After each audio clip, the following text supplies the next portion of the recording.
주보에 제가 잘못 썼는데요. 장수하고 복받는 법, 장수하고 복받는 법과 함께 그것이 포함되어 있는 지혜의 유익이라는 제목으로 하나님 말씀 증거하겠습니다. 장수하고 복받는 것, 그것은 우리가 지혜를 따라가고 지혜의 목적을 기억하면서 그렇게 잠언의 말씀을 잘 청중하고 생활하면 그렇게 여러 가지 유익을 주게 되는 것, 그것을 오늘 잠언 3장에서 우리들에게 교훈해 주고 계십니다.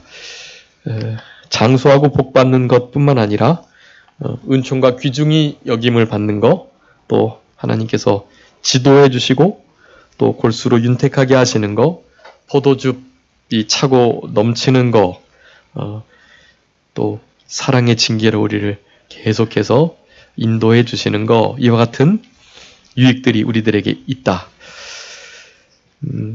이 장의 말씀을 지금 이렇게 넘어갔는데요. 이 장의 말씀도 참 중요한 말씀들이 많은데 잠언의 말씀은 사실은 한 구절 한 구절 그냥 독립되어 그렇게 살펴도 너무나 지혜로운 말씀들이고 또 연계가 돼서 전체적으로 완성도 있는 그런 온전한 지혜의 말씀이 되는 진짜 잠언이라고 할 수가 있겠는데, 우리 지금 이제 그 공과에 공과에 담긴 대로 지금 이렇게 나가느라고 이 장을 넘어갔는데, 이 장 전체적인 말씀을 드리면 지혜가 얼마나 중요하기 때문에 그것을 전심으로 찾고 마음을 기울이고 또 마음을 두고 구하고 높이고 그렇게 전심으로 지혜를, 그 잠언의 말씀을 추구하게 될 때, 그럴 때 2장 5절에 있는 말씀과 같이 여호와를 경외하기를 깨닫고 하나님을 알게 된다라고 말씀합니다. 지혜의 말씀, 이제 잠언에 기록된 대부분의 말씀들이 다 지혜롭게 하는 훈계의 말씀들인데, 그 말씀을 우리가 기억하고 책임질하고 마음속에 새기고 그것을 계속해서 궁구하고 추구하고 무엇이 진짜 지혜일까, 그 지혜를 아주 심상히 여기면서 그것을 생명과 같이 여기는 그런 마음을 가지고 찾고 찾는 자에게 하나님께서 반드시 그와 같은 깨달음을 주신다라는 것입니다. 여호와 경외하는 것을, 그리고 그 하나님을 알게 해주시는 일들이 있게 된다. 1절부터 5절까지 그것을 말씀해 주고 계시고, 6절부터 9절까지는 그렇게 여호와 경외하는 것을 깨닫고 하나님을 깊이 알아갈수록 하나님께서 모든 선한 일을 또한 깨닫게 해주신다. 9절에서 말씀하고 계십니다. 모든 선한 일을 깨닫게 된다면 그것으로 말미암는 유익들이 이제 10절부터 22절까지 그렇게 기록되어 있습니다. 악에서 지켜주시고 빠지지 않게 하시고 또 온전케 하시는 그런 역사들을, 타락에서 건져주시는, 특별히 간음하는 죄, 하나님을 멀리 떠나며 그리고 영적으로 육적으로 그렇게 다른 무엇보다 하나님보다 더 사랑하는 그것들을 하나님께서 다 잘 버릴 수 있도록 그렇게 복 주신다. 그런 내용이 이제 2장 전체에 담겨져 있고, 계속해서 3장도 지혜가 우리에게 주는 유익들을 그렇게 말씀하며 지혜를 소중히 여기고 귀히 여기고 그 지혜를 얻도록 어떠한 대가를 지불해서라도 이 지혜를 얻는 삶을 잘 살아가는 것이 중요하고, 지혜는 곧 우리 예수 그리스도이시라고 말씀드렸는데, 예수 그리스도를 얻기 위해서라면 우리의 모든 보화를 다 팔아서, 우리의 가지고 있는 소유를 다 팔아서 예수님을 산 이후에 팔지 않는 그런 우리들의 삶이 될 때, 오늘 본문과 같은 여러 가지 지혜가 주는 유익들을 우리의 인생 가운데 경험하며 누리며 살아가게 될 것입니다. 그 가운데 장수하고 복받는 거, 그것도 한 유익의 부분이라는 것을 우리가 생각하면서 하나님의 말씀을 잊지 않고 하나님의 말씀을 잘 지켜 여호와를 경외하며 공경하며 징계를 잘 받는 그런 우리들이 되어야 되겠습니다. 여기 3장 말씀은 크게 여기도 세 가지로 볼 수가 있겠는데요. 말씀을 잊지 않고 지켜나가야 할 것, 8절까지, 그리고 9절 10절은 처음 익은 열매로 여호와를 공경해야 할 것, 그리고 11절 12절은 여호와의 훈계를 거역하지 말아야 할 것, 그렇게 나누고 있습니다. 그런데 이 본문의 이 말씀들을 그렇게 1절부터 8절 또 9절, 10절, 11절, 12절 이렇게 나누는 것을 포괄하는 더 중요한 그 지혜의 세 가지 부분을 그렇게 말씀해 주고 계시는데요. 첫 번째 지혜의 면이 바로 하나님의 법과 명령을 그렇게 나타내고 있는 것이다라고 하겠습니다. 1절에 나의 법을 잊어버리지 말고 마음으로 그 명령을 지켜라 라고 말씀합니다. 여기 법과 명령, 이 법과 명령은 특별히 이제 부모님께서 자녀에게 이렇게 주시는 말씀으로 우리들에게 비추시면서, 그러니까 어머니 아버지께서 그들의 삶을 통해서 깨닫게 되고 알게 되었던 그러한 하나님의 아주 실제적인 말씀들, 그 말씀들이 바로 지혜이다 라는 것을 우리들에게 교훈해 주고 계시는 것이고, 그렇기 때문에 법과 명령으로 이루어져 있는 그와 같은 해도 되고 안 해도 되고가 아닌 반드시 지켜야만 할 바로 그 명령과 법도, 규례와 율례들을 우리는 잘 지켜내기 위해서는 잊어버리지 않는 것이 중요하고 잊어버리지 않도록 잘 간직하는 것이 중요한 것임을 그렇게 말씀해 주고 계십니다. 또 3절에는 인자와 진리라고 표현을 하면서 그렇게 지혜의 한 부분을, 두 번째 부분을 말씀합니다. 첫 번째는 법과 명령의 부분, 두 번째는 인자와 진리에 관한 부분이라고 할 수가 있겠습니다. 인자는 사랑이라는 뜻이고요. 자비, 헤세드라고 하는데 하나님의 크신 은혜와 은총과 사랑, 그걸 다 포괄하는 것인데, 그와 같은 사랑과 진리는 조금 더 공의적인 측면을 내포하는 것인데, 그러니까 사랑과 공의, 인자와 진리의 면이 그 지혜에 다 담겨 있다라고 말씀드릴 수 있겠고, 이제 그렇게 1절, 2절, 그리고 3절, 4절 그렇게 나뉘고, 이제 5절부터 마지막 12절까지는 지혜의 마지막 세 번째 부분으로 여호와를 향한 신앙의 모습, 그것이 어떠해야 할 것인가가 지혜로 그렇게 담겨 있습니다. 명령과 법을 지켜야 할 것, 인애와 진리를 또한 따라 살아가야 할 것, 그리고 마지막으로 여호와를 어떻게 섬기면서 살아가야 할 것인가를 우리 잠언 3장에서 12절까지 우리들에게 교훈해 주고 계십니다. 그 여호와를 대한 신앙의 것이 다 지혜로운 그런 말씀들이라고 할 수가 있겠는데요. 4절, 5절 말씀에 보면은 여호와를 의뢰하고 우리들의 명철을 의지하지 말아라 그렇게 말씀하고 있고, 6절에서는 여호와를 인정해라라고 말씀합니다. 그래서 의뢰함과 인정함, 그것이 우리 여호와를 대한 우리들의 신앙의 모습, 지혜로운 신앙의 모습 첫 번째이라고 생각할 수가 있겠고요. 의뢰하고 그리고 인정하는 거, 또 두 번째는 여호와를 경외함으로 악에서 떠나는 것, 7절에서 말씀합니다.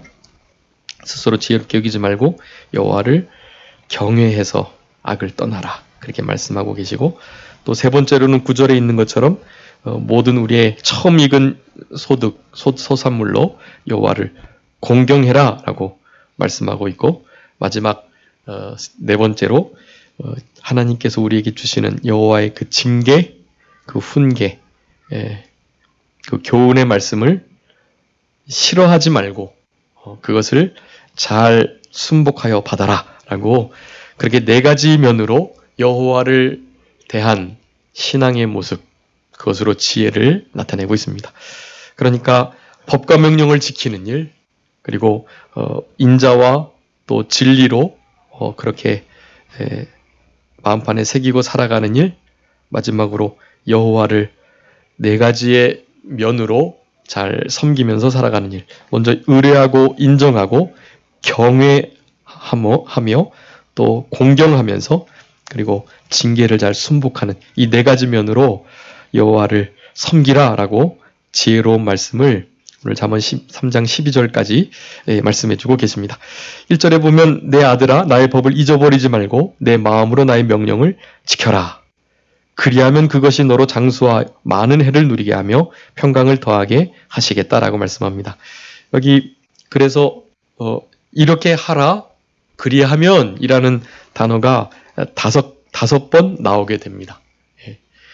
그 말씀들의 그 구조가 원인과 결과를 나타내는, 그리고 이렇게 한다면 그것으로 말미암아 이와 같은 결과가 나타난다는 그런 형식으로 우리들에게 교훈해주고 계십니다. 이것이 첫 번째인데요.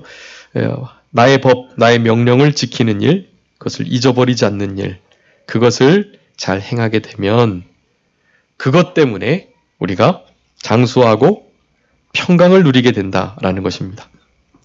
우리 지금 부모님을 공경하는 것에 대해서 오전에도 말씀 살펴봤지만 이 약속 있는 첫 계명으로 부모님을 주 안에서 순종하고 그리고 무조건 공경하는 그 일은 우리 인생을 복되고 형통하고 또 장수하게 하는 그런 약속 있는 계명이다라고 강조하여 말씀하고 계십니다.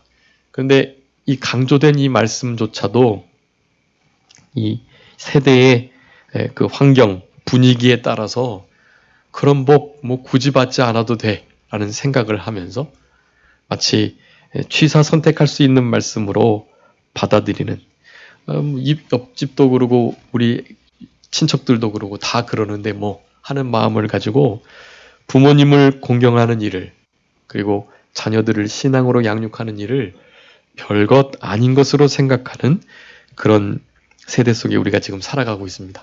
근데 우리는 그것을 다시 생각해야만 합니다. 사람의 계명, 인륜을 향한 계명 가운데 첫 계명, 제 5번째 계명이 바로 부모님을 공경하라는 계명이에요. 그렇기 때문에 그 계명은 너무나 인간에게 중요한 계명이고, 그 계명이 무너지면 인간다운 삶을 살아가지 못하는, 인간답다라는 것은 하나님께서 우리에게 창조하신 그 창조의 성품에 가깝게 그런 의미예요, 사실은. 하나님이 만들어주신 우리 인간, 사람이라 불리는 만물의 영장인 우리들, 하나님의 형상대로 창조된 우리들의 모습을 잃어버리고 살아간다라는 것이기 때문에 그것은 결코 하나님의 뜻대로 살아갈 수 없다라는 것을 말하는 거예요. 물론 믿지 않는 사람들 중에서도 부모님을 잘 공경하는 사람이 있습니다. 그런 사람들은 하나님께서 창조하신 창조의 모습 일부분을 자기의 의지로 잘 지켜나간 것일 뿐이에요. 근데 그것은 당연히 한계가 있고요. 부모님을 향한 공경 중에 최고의 공경은 우리 오늘 정성우 지사님께서 기도하셨지만 뭐 다르게 육체적으로 잘해드리는 게 그게 공경이 아니에요. 나중에 함께 천국에 가는 거, 그것이 진짜 공경이 아니겠습니까? 영원한 이별을 하고 우리는 주님과 함께 정말로 안식과 평강을 누리며 살아가는데 우리의 육체의 친족이요, 가족이요, 아버지, 어머니 혹은 자녀들이었던 그들이 지옥에 가게 된다면 그 얼마나 큰 불효이겠어요, 그 일이. 다른 것은 몰라도 절대 그 일이 있지 않도록 하셔야만 합니다. 하나님께서 그런 일들을 허락지 않으신다라고 생각하셔야 돼요. 하나님의 뜻은 온 집안으로 더불어, 온 가족으로 더불어 구원받는 것, 그것이 하나님의 뜻입니다.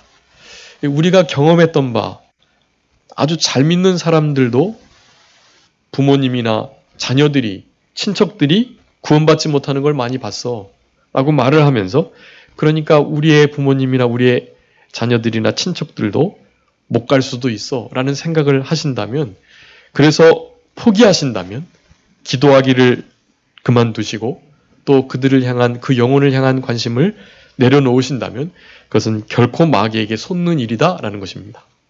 우리 사도행전에 너무나 유명한 말씀이 있죠. 주 예수를 믿으라, 그리하면 어떻게 했다고요? 너와 내 집이 구원을 받겠다라고 말씀하는 거예요. 여러분, 그것이 우리에게 향하신 하나님의 뜻이에요. 여러분, 그것을 계시의지라고 말합니다. 계시의지. 네. 우리는 그저 그 계시의지를 순종하며 살아가면 돼요. 그런데 계시의지와 좀 이렇게 상반되는 듯한 의지가 은밀의지라는 게 있어요. 은밀의지. 자, 이 계시의지와 은밀의지를 분명하게 나누는 것이 우리 신앙생활에 아주 유익합니다. 우리 예정론을 믿는 우리 장로교 신앙 중에 아주 모순되고 또 잘못된 그러한 예정론을 이렇게 벗어날 수 있는 아주 좋은 신학적 단어예요. 계시의지와 은밀의지. 하나님께서 우리들에게 요구하시는 바는요, 계시의지로서, 계시의지는 모든 사람들이 구원받는 것이 계시의지예요. 하나님은 우리에게 그렇게 말씀하세요. 모든 영혼이 구원받기를 원한다. 그런데 사실은 구원받지 못하는 사람들이 있죠. 하나님의 능력이 약해서 그들의 구원을 놓치시거나 잃어버린 것이 아니에요. 그들의 구원받지 못함은 하나님의 영역에 있는 거예요. 우리는 그걸 모르기 때문에 하나님께서 이 사람을 택하셨어, 안 택하셨어, 구원받게 하실 거야, 아닐 거야, 우리는 이런 것을 생각할 게 아니에요. 그것은 은밀의지로 우리의 생각과 우리의 판단이 아닌 그분의 것에 온전히 맡기고 돌려야만 하는 것입니다. 그것을 절대예정이라고도 말하는데, 그 절대예정은 우리가 알지 못하는 거예요. 그래서 함부로 우리는 누구는 구원 못 받을 거야, 저 사람은 지옥 갈 수밖에 없어, 저 사람은 무조건 천국에 가겠지라는 생각을 하면 안 되는 것입니다. 우리가 먼저 가져야 할 생각은 하나님께서는 모든 사람들이 구원받는 곳에 이르기를 원하신다. 진리를 알고 구원받는 데 이르기를 원하시는 것이 우리 하나님의 계시의지예요. 우리는 그 의지를 따라서 모든 사람들이 구원받도록 힘쓰고 노력하셔야만 합니다. 당연히 우리 가족들, 친척들, 친구들, 이웃들 구원받도록 하셔야 돼요. 구원받지 못하게 했다면 누구 책임입니까? 우리들의 책임이에요. 하나님께서 택하시지 않으셨으니까 그런 거지 뭐. 이 말을 우리는 할 수 없어요. 우리에게 맡겨주시고 우리에게 복음을 전할 수 있는 기회를 제공했던 그 모든 과정 가운데 책임의 소재가 우리에게 있는 것입니다. 계시의지가 그러하기 때문에 그래. 하나님의 계시의지는 주 예수를 믿으라, 그리하면 너와 내 집이 구원을 받겠다라는 것입니다. 이방인 중에 최초로 주님께로 돌아왔던 이탈리아대 백부장 고넬료, 그 고넬료도 어떻게 하나님을 믿었다고요? 온 집으로 더불어 하나님을 경외했다, 그렇게 말하는 것입니다. 이방인들도 온 집안이 더불어서 하나님을 믿고 결국 예수 그리스도를 믿게 되었는데, 당연히 우리의 가족들, 친척들, 친구들, 이웃들, 우리와 관계된, 우리가 충분히 복음을 전해서 그 복음의 역사가 성령의 역사로, 말씀의 힘 있는 역사로 그들의 심령을 살리고 회복시키는 그런 일들을 할 수 있도록 기회를 주셨던 여러분, 그 모든 이들에게는 우리의 책임감을 가지고 그들에게 반드시 구원을 얻을 수 있도록 복음을 전하고 하나님의 영광을 가리우지 않고 그 복음이 역사할 수 있도록 우리가 빛의 또 소금의 역할을 잘 감당하는 그런 책임이 우리에게 주어져 있다는 것을 분명히 하셔야 되겠습니다. 불택자와 택자를 나누신 것은 하나님의 그 은밀의지에 속한 거예요. 은밀의지. 그렇기 때문에 우리는 그것을 전혀 생각하거나 책임 소재를 그 하나님께 돌리려고 해서는 안 돼요. 성경에 그것이 나타나 있기 때문에 그런 부분들을 말씀드릴 수밖에 없는 것입니다. 하나님이 그 모든 것을 주관하시니까요. 하나님이 예정하지 않고는 일어나지 않으니까요. 하나님의 주권 밖에 일어나는 일은 아무것도 없으니까요. 지옥 가는 일도 하나님께서 그리하셨다라고 말해야 하지만 우리에게 허락된 생각들, 우리의 한계는 계시의지에 있다라는 것입니다. 그래서 은밀의지와 계시의지가 그렇게 막 뒤바뀌어 섞일 때가 좀 있어요. 그런 것이 구약시대에는 이를테면 흔히 그 출애굽기에 나오는 바로의 마음이 강팍해 됐다. 혹은 하나님께서 강팍해 하셨다 이런 말을 쓰는 거예요. 동일하게 같이. 하나님께서 강팍해 하심으로라는 것은 사실은 은밀 의지를 표현하는 것이고요. 그렇지만 바로의 마음이 강팍하여져서 자기의 마음을 강팍해 하여 이렇게 표현을 쓰는 거거든요. 그것이 하나님께서 우리 바로에게 모세와 아론을 통해서 보내셨던 하나님의 계시 의지, 그것은 이스라엘 백성들을 보내라는 거예요. 그래서 그걸 보내야 하는 것이 우리 바로를 향한 하나님의 뜻이에요. 절대로 강팍해 해서는 안 되고, 강팍하지 않은 마음을 하나님께서 막 강팍해 하셔가지고 그렇게 하시는 게 아니에요. 계시 의지를 바로에게 주었지만 그 계시 의지를 바로의 자유의지를 사용해서 자기가 하나님의 명령을 거부한 것입니다. 그리고 두 개가 그렇게 같이 쓰이는 게 그것이 모순된 게 아니고 맞는 거예요. 하나님의 은밀의지와 그리고 우리들에게 허락하신 계시의지의 차이라고 생각하시면 되겠고, 우리가 지금 이런 말씀들을 보면서 늘 이렇게 생각해야 할 것들도 그와 같습니다. 우리가 법과 명령을, 인자와 진리를, 여호와께 대한 그런 신앙의 네 가지 모습으로 이렇게 살아가야만 하는데, 우리들에게 주어져 있는 책임들이 있어요. 우리가 자유의지를 사용하여서 이루어야 할 말씀들, 지켜내야 할, 새겨야 할, 벗어나지 않아야 할 말씀들이 다 있는 것입니다.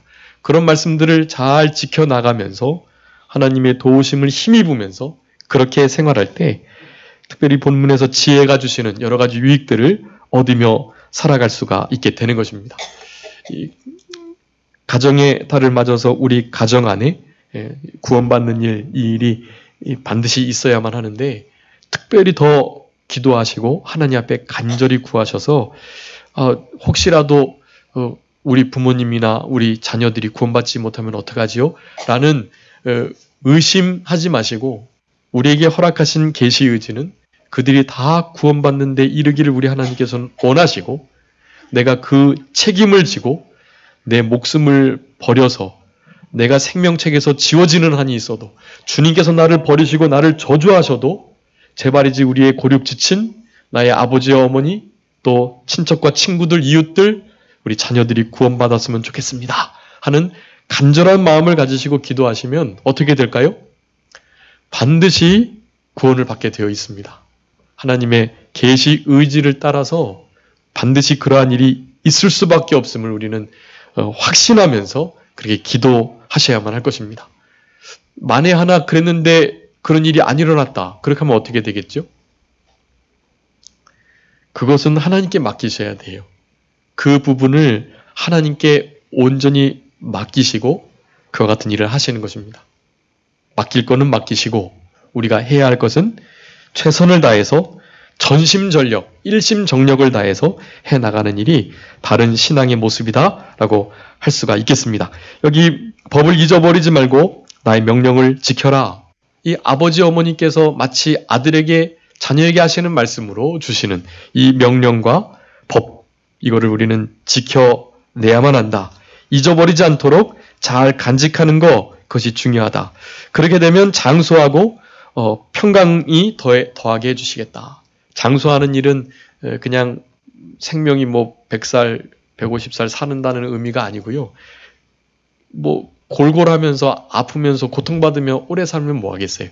장수한다는 것은 건강하게 하나님께서 주시는 은혜와 복을 따라서 하나님께서 허락하신 수명을 최대한 온전하게 누린다라는 의미이고, 그런 누리는 삶을 살아감에 있어 과정 중에 실패하거나 또 어려운 당한 일이 없도록 하나님께서 그 모든 것들을 다 주관하시고 붙드셔서 모든 것을 합력하여 선을 이루시고 형통케 하시는 은혜를 주신다라는 의미가 이 장수라는 단어에 담겨 있습니다. 환경은 혹시 형통치 못하고 어렵고 힘들지만 여기 평강을 더하게 하신다 그랬는데, 환경과는 관계없는 우리 마음의 심령천국, 그걸 잃어버리지 않게 해주시겠다. 어떻게 하는 자에게요? 명령과 법을 잊지 않는 자에게, 그것을 지켜내는 자에게, 잘 간직하여 소중히 여기고 그 소중히 여긴 그 말씀을 실질적으로 순종하는 자에게 그렇게 해주시겠다. 여러분 장수와 평강의 복을 누리시려면 다른 방법이 없습니다. 하나님의 말씀을 잘 지키시고 그 말씀을 생명 삼고 잊어버리지 않고 늘 기억하면서 그 말씀대로 살아가기를 힘쓸 때 우리에게 장수와 평강을 더하게 하시는 복을 주시게 될 것입니다. 3절이 인자와 진리로 내게서 떠나지 않게 해라. 그것을 내 목에 매며 내 마음판에 새겨라 라고 말씀합니다. 법을 잊어버리지 않을 뿐만 아니라 인자와 진리 이것을 마음판에 새기면서 또 겉으로 보이도록 목에 매라고 말씀합니다.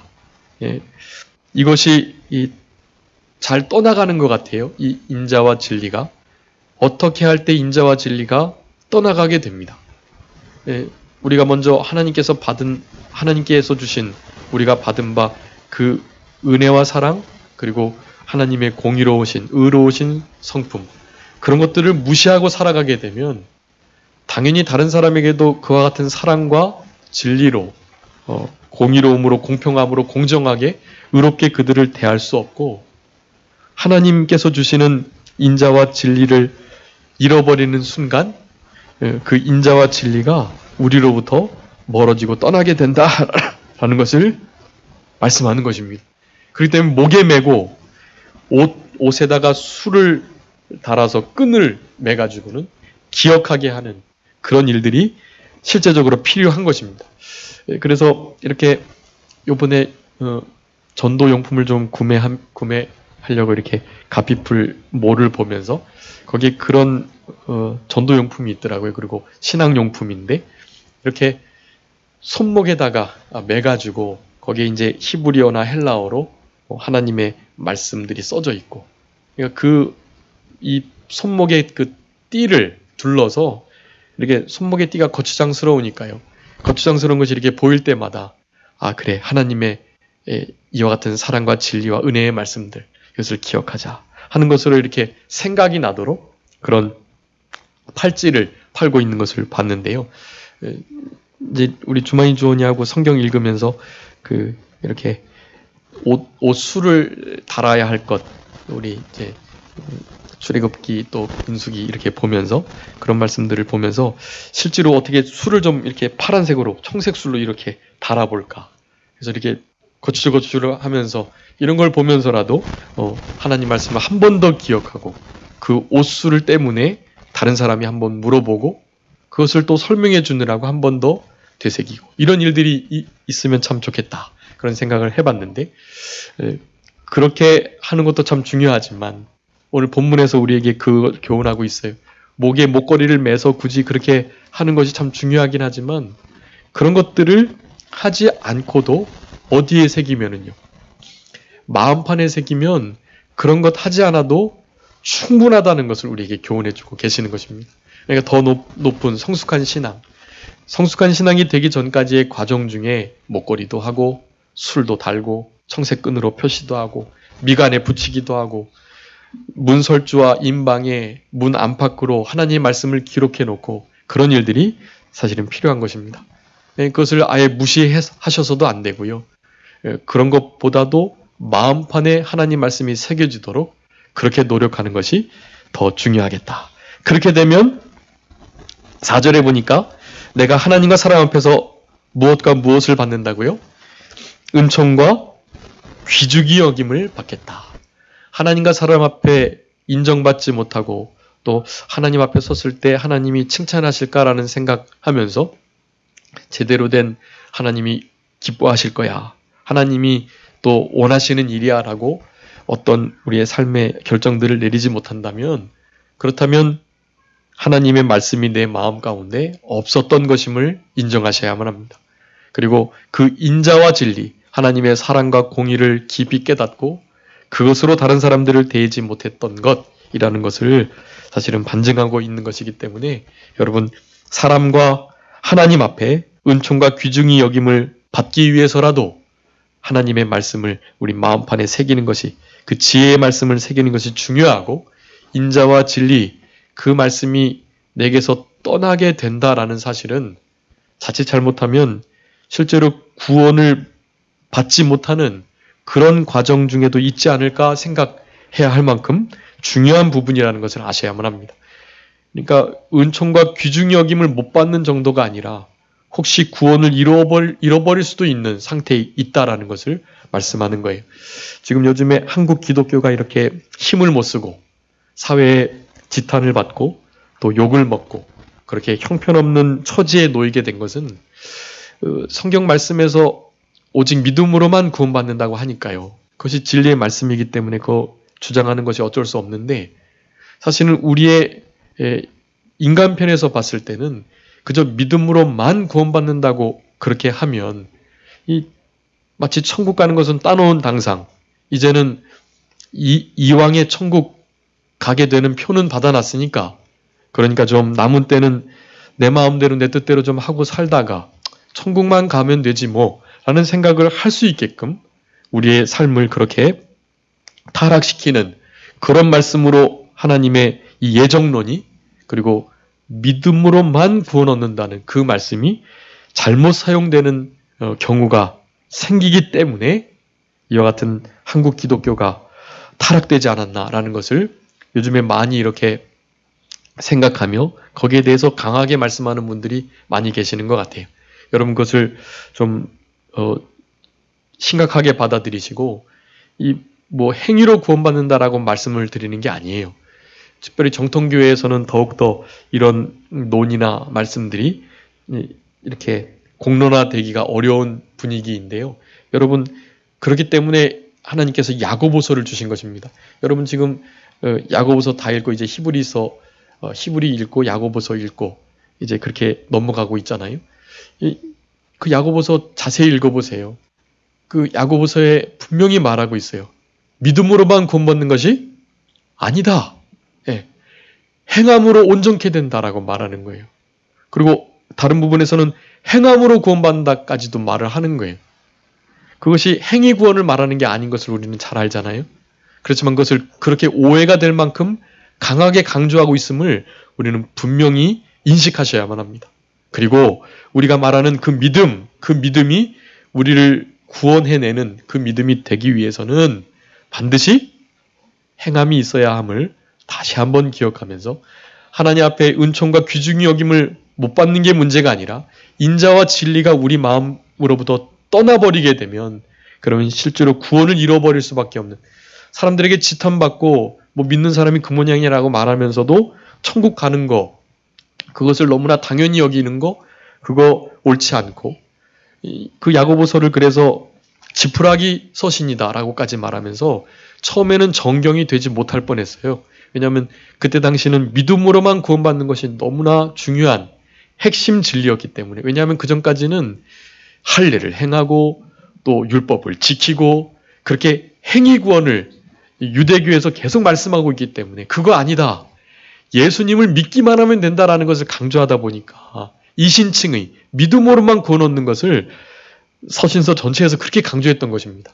그런데 예수님의 동생 야고보가 그것만이 아닌 것을 분명히 깨닫고 야고보서를 기록한 거예요. 그래서 초대교회 이후 또 교부들 시대에는 유명한 성경 해석자들과 신학자들, 유명한 성인들도 이 야고보서가 이신칭의를 약화시킨다고 해서 정경이 되지 않아야만 한다고 생각하는 경향이 아주 많았어요. 근데 여러분 그렇지 않습니다. 정경이 되었고 하나님께서 우리들에게 분명히 경고하시는 거예요. 믿음으로만 구원받는 것이 아니라 무엇으로요? 행함으로 그 믿음이 온전케 되고 그러한 믿음일 때만 그 믿음이 우리를 구원한다라는 것을 분명히 말하는 것입니다. 오늘 본문에서 이제 그 언약의 말씀을 지혜로운 말씀을 지켜내고 마음판에 새기고 잊지 않고 늘 기억하면서 그렇게 살아가야 할 행위들을 계속해서 강조하는 것도 바로 그러한 행위들이 진짜 잠언의 말씀을 통해서 지혜의 말씀을 믿는 자들에게 있어야 할 너무나 당연한 결과물이기 때문에 그래. 열매이기 때문에. 그런 열매를 보고 나무를 아는 것이죠. 네. 그렇기 때문에 이와 같은 것을 믿고 실제적으로 순종하는 것, 마음판에 새기고 목에 매는 것 이런 일들을 좀 심각하게 생각하시면서 행함이 있는 믿음이 될 수 있도록 우리의 믿음을 잘 사용하는 우리들이 되어야만 할 것입니다. 5절에 마음을 다해 여호와를 의뢰하고 우리 명철을 의지하지 말 것, 스스로 지혜롭게 여기지 않으면서 범사의 그를 인정할 것, 그렇게 되면 우리의 길을 지도하시겠다라고 말씀합니다. 우리가 하나님 앞에 하나님 우리의 길을 인도해 주세요라고 말씀하면서도 사실은 하나님이 인도를 잘 안 해주시는 것 같아. 또 어떤 일을 결정해 놓고 저렇게 했어야 할 거리라고 생각하는 이유는 무엇이겠습니까? 여호와의 명철을 인정하지 않은 것이에요. 분명히 우리들에게 말씀해 주셨지만 의뢰하지 않고 의지하지 않고 다른 사람의 말을 나의 여건과 환경을 따르는 행동의 결정이 있었기 때문에 하나님께서 지도해 주시지 않으셨다라는 것으로 생각하셔야만 합니다. 범사의 그를 인정해라. 이 인정하라는 것은 범사에 그분이 관여하도록 해라. 작은 일 하나를 결정한다 할 때라도 그분의 선하신 뜻을 찾고 그분이 이 일을 통해서 영광 받기를 원하시며 우리들에게 선하신 뜻을 가지고 계시다라는 것을 늘 기억하면서 그렇게 어떤 일을 결정하고 길을 가는 태도, 그것을 인정이라고 하는 것입니다. 그렇게 인정하는 자들에게 하나님께서는 지도해 주시는 그런 유익을 허락해 주신다라고 말씀하는 것입니다. 7절에 스스로 지혜롭게 여기지 말고 여호와를 경외하며 악에서 떠나라. 이 여호와를 경외하며 악을 떠나는 것, 이것은 우리 잠언 말씀의 가장 핵심적인 요절이라고 할 수가 있겠는데요. 여호와를 경외하는 것이 곧 지혜이고 그 지혜는 곧 여호와를 경외하는 것임을, 이 두 개가 같은 것임을, 그래서 여호와를 경외하는 것이 지혜인데 그 지혜가 곧 무엇이냐? 여호와를 경외하는 것이 곧 무엇이냐? 2장에서 여호와 경외하기를 하나님 알기를 깨닫게 해주신다고 했는데 그 깨달음은 분명하게 잠언에서 계속해서 강조해서 말씀해주고 계세요. 여호와를 경외하는 것이 곧 지혜이고 지혜로운 삶이 여호와를 경외하는데 지혜로운 자의 대로, 정직한 자의 대로가 여호와를 경외하는 것인데 그 여호와를 경외함은 악에서 떠나는 것이다. 여러분 꼭 기억하세요. 이제 여호와를 경외하는 일, 지혜가 무엇인지를 크게 한 5가지 정도 이제 잠언 전체에서 우리에게 교훈해 주고 계시는데 첫 번째입니다. 자, 여호와를 경외하는 것이 무엇이다? 지혜인데 여호와를 경외하고 지혜로운 삶을 살아가는 것, 실제적인 행동의 열매는 악에서 떠나는 것이다 라는 것입니다. 네, 진짜 지혜의 잠언의 말씀, 그리고 그것이 여호와를 경외하는 것, 그게 시작이고 지식이 시작인데 여호와를 경외하는 것이 구체적인 행동 열매, 첫 번째가 악에서 떠나는 것이다 라는 것입니다. 악을 사실은 좋아해요. 즐거워하고 즐기고, 그리고 우리의 육체가 연약해서, 마음은 원인데 육체가 약해서, 이런 말로 계속해서 범죄하는 것을 합리화하고 그런 중에 살아가는 우리들입니다. 그것은 지혜롭지 못한 삶이에요. 여호와를 경외하는 삶이 사실은 아닙니다. 말로는 여호와를 경외한다, 즉 최고로 두려워하고 최고로 사랑한다라고 말은 하지만 그들의 열매를 보니 사실은 악에서 떠나지 않는 것을 보니 여호와를 경외하는 것이 아님을 그냥 드러내고 있다라는 것입니다. 그래서 스스로 지혜롭게 여기지 말고 여호와 굳이 사랑하고 두려워하는 거 이 정도면 됐어.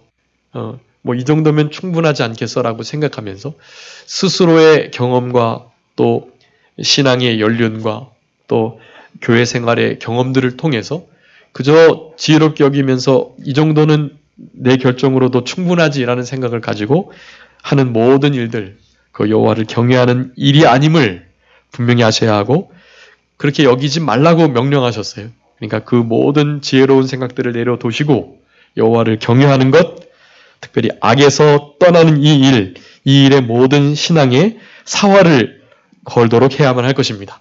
여러분, 악에서 떠나는 일이 선행되지 않으면 결코 선을 행하는 일을 감당해낼 수가 없어요. 지혜로운 삶을, 여호와를 경외하는 삶을 살아갈 수가 없습니다. 이것이 내 몸에 양약이 되어서 골수로 윤택하게 할 것이다. 하나님을 경외하는 거, 악을 떠나면 실제적으로 육체의 병도 고쳐지고 낫게 되는 역사가 있게 됩니다. 제가 지금 감기 많이 걸려가지고 성도님들 또 걱정을 끼치고 있는데 왜 감기에 걸렸을까요? 악을 떠나는 생활을, 여호와 경외하는 생활을 잘하라고 이렇게 감기를 주시는 거예요. 다른 게 아닙니다. 우리가 병에 걸렸을 때 그것이 다 마귀로부터, 죄로부터 오는 것이냐? 당연히 아니죠. 그렇지만 우리의 마음속에서는 우리를 순간 돌아보고 나에게 주신 이 징계와 또 아픔과 병과 질고 이런 일들을 통해서 나에게 무엇을 원하시는가를 아주 즉시로 물으셔야 돼요. 즉시로 물으시고 그 결론 가운데 하나는 무엇이 돼야 되겠습니까? 회개하는 일이 되어야 돼요. 회개하는 그 일을 위해서 우리들에게 이 모든 것을 주시는 거예요. 물론 더 온유하고 겸손해서 정말 잘못한 거 하나도 없는데 우리를 낮추시고 더 큰 복을 주시려고 그렇게 우리에게 징계를 주시거나 병을 주실 수 있죠. 그런데 그런 것들은 하나님 편에서 그렇게 됐다 인정하시는 일이고요. 우리 편에서는요. 아, 나 죄 짓지 않았는데 감기 걸리게 했으니까 하나님께서 좀 낮추시고 또 더 큰 복을 주시려고 하시는 거구나 라고 생각하시면 안 되고, 감기가 있고 아프고 힘들면 그 모든 일을 통해서 무엇하라고요? 회개하라고 지금 나에게 이런 사인을 주시는구나 라는 생각을 그냥 즉시로 하셔야 돼요. 내가 무슨 죄를 졌나 뭐 생각해 보실 필요도 없어요. 그냥 죄 때문에 왔다. 본인은 그렇게 생각해야 되는 거예요. 그래 철저히 회개하시고 내가 모르고 지은 죄 때문에라도 이런 일을 하셨다라고 말하면서 하나님 앞에 그렇게 겸손한 마음이 되는 거, 그것이 악을 떠나는 일, 여호와를 경외하는 일의 열매인 것을 우리들에게 말씀해 주고 계십니다. 또 9절에 내 전물과 소산물 처음 익은 열매로 여호와를 공경해라라고 말합니다. 처음 익은 열매 가장 소중하고 귀한 거. 우리가 첫 월급을 타면 부모님께 선물 드리고 또 믿는 사람들이라고 한다면 하나님께 바치고 그런 일들이 있잖아요. 요즘에는 그런 일이 좀 없는 것 같은데 제가 이렇게 배울 때에는 강대상에서 목사님들이 그렇게 말씀하셨어요. 부모님께 좋은 선물 드리고 그리고 하나님 앞에 바치고 그렇게 첫 월급을 사용해라 라고 말씀하셨습니다. 그런 게 이런 말씀들에 근거한 거예요. 첫 소산, 첫 열매를 가지고 여호와를 공경할 때, 그럴 때 하나님께서 창고가 가득히 차고 넘치는 즙틀에 새 포도즙이 넘치는 이와 같은 은혜를 주시겠다라고 말씀합니다. 이것은 육체적인 것뿐만 아니라 영적인 것도 그렇습니다. 새 포도즙이라는 것은 진리의 말씀을 깨닫는 것, 그리고 포도 열매, 또 감람나무 열매, 기름, 이 모든 것이 영적인 진리와 또 우리의 구원받은 영, 이런 것을 다 의미하는 것으로 사용되기 때문에 우리의 영과 우리의 영적인 일들에 아주 큰 유익을 준다라는 뜻을 가리키는 것입니다. 여러분, 가장 좋은 것으로 우리 하나님을 공경하며 섬기셔야만 하겠습니다. 그 다음에 부모님을 또한 공경하는 것이 그런 질서를 따라서 해야만 합니다. 마지막 11절 이제 12절에 보면 징계를 경히 여기지 말아라. 꾸지람을 싫어하지 말아라. 이 잠언 전체에 보면 한 5군데에서 꾸지람과 채찍, 훈계, 이것이 곧 지혜를 얻게 한다고 말씀하고 있어요. 나중에 다 말씀드릴 거니까요. 그런 것들을 다 기록해 놓으시고 지혜, 훈계, 징계 이런 것을 받는 거, 이것을 감사히 여기시고 그것을 순히 받는 우리들이 될 때 그게 진짜 하나님을 경외하는 일이며 지혜로운 일이며 하나님이 기뻐하시는 일이다. 히브리서 12장 5절 6절에 사랑하는 자 징계하신다 그러셨어요. 우리를 사랑하시니까 그와 같이 하시는 것입니다. 그것을 12절에 말씀합니다. 사랑하는 자를 징계하시는 우리 하나님, 사랑하는 아들을, 기뻐하는 아들을 징계하시는 것처럼 그리하시겠다. 미가서 6장 9절 한번 읽고 말씀 마치겠습니다. 구약성경 미가서 6장 9절 말씀 한번 읽어주세요. 미가서 6장 9절 여호와께서 성읍을 향하여 외쳐 부르시나니 완전한 지혜는 주의 이름을 경외함이니라. 너희는 매를 순히 받고 그것을 정하신 자를 순종할지니라. 아멘. 완전한 지혜 무엇이라고요? 여호와를 경외하는 것.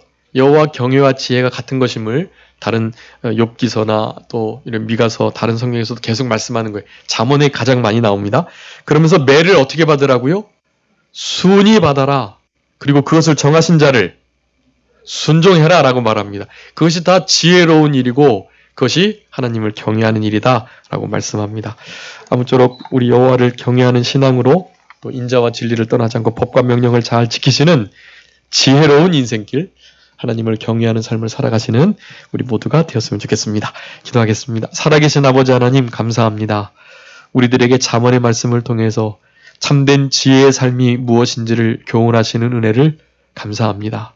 법과 명령을, 인자와 진리를 떠나지 않고 마음판에 새기는 우리들이 되게 하여 주시고, 하나님만을 의뢰하고 인정하며 우리의 명철을, 지혜를 의지하지 아니하고 오직 하나님만을 경외하면서 하나님이 주시는 징계를, 훈계를, 그 책망을 순히 받음으로, 하나님을 순복함으로 우리에게 주시는 은혜와 복을 다 받아 누리는 우리들 되게 하여 주시옵소서. 한 주간도 지혜가 주는 유익을 경험하며 그렇게 하나님을 경외하는 지혜로운 인생길을 걸어가는 우리 모두가 되게 해주시기를 간절히 바라옵고 감사하오며 예수님의 이름으로 기도 올리옵나이다. 아멘. 같이 찬송.